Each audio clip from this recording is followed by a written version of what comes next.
sound, as soon as you say liquid and solid. Alright, let's start. Where's my recorder? Recording in progress. I apologize for that, Tom. Ever since we lost Skype, Microsoft bought it out. We've been trying to reel us to. It allowed me to send you some visuals, just a couple of things we talked about on the email. So I sent you some things. So I think it's on. So yeah, so things we can address together. So it gave us an opportunity. Thank you. Tom, we got cut short, so let's go right at it. All right, what I sent you, one of the things I sent you was that very page, that number 110 from the original work. Okay, it sounds like we're being academics here, but that's what we're doing.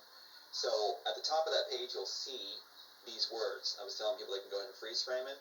It says a young driver is having a blast operating the tunneler and playing loud music. He watches the screen showing the scrolling map in green with blips on it. What's interesting is, if you look at the picture I sent you in the email, that's the exact scene. They didn't just copy the green scrolling blips in that scene. They copied the loud music, the headphones, watching it, navigating the ship with the headphones and the green blips. The young driver, they did everything, every detail. That's what sets us apart from other thefts, and also lays the mantle of responsibility that, as my son said, we cannot stop. We cannot give up. Even while the attorneys for Warner Brothers and Disney are bragging about what they got away with. They brag about it. In fact, the job of the other players like Stewart did then is to agitate, mock, and try to get us off balance. So what I'm trying to say is that we need to all come together, humanity, to celebrate arts from all cultures, where we can lift what's possible in our world by forming a think tank of great thinkers that have compassion and have humility to make a big difference in our world by working together. The cabal wants us working at odds. It's all in like that. Remember that video game Fallout? And they did a great piece on Amazon about Fallout. It was a beautiful, well done piece. But in it, they lay out everything. And in it, they say, they want to eliminate the factions, but they want us all fighting each other. We've got all the pieces. We've got the win. If they're calling and saying you won the chess game, let's finish winning together.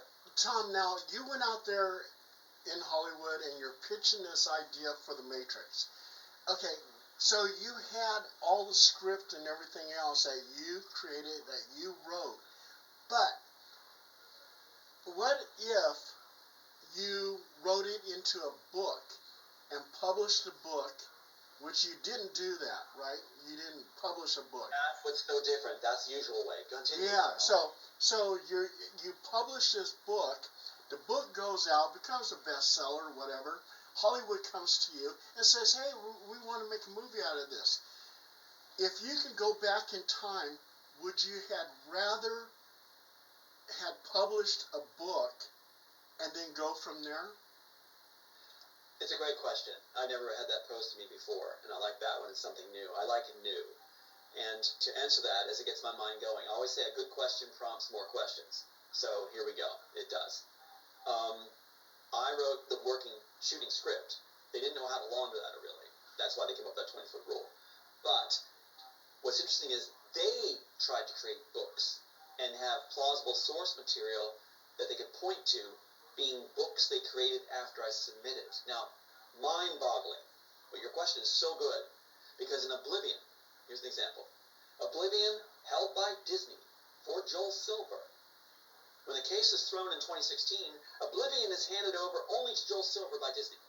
Remember, Mike Lang of Disney is the one from Miramax Films who is making sure they can launder screenplays, right? That's their job. His executive title basically was executive in charge of strategy for acquisition of intellectual property, put on They Don't Own.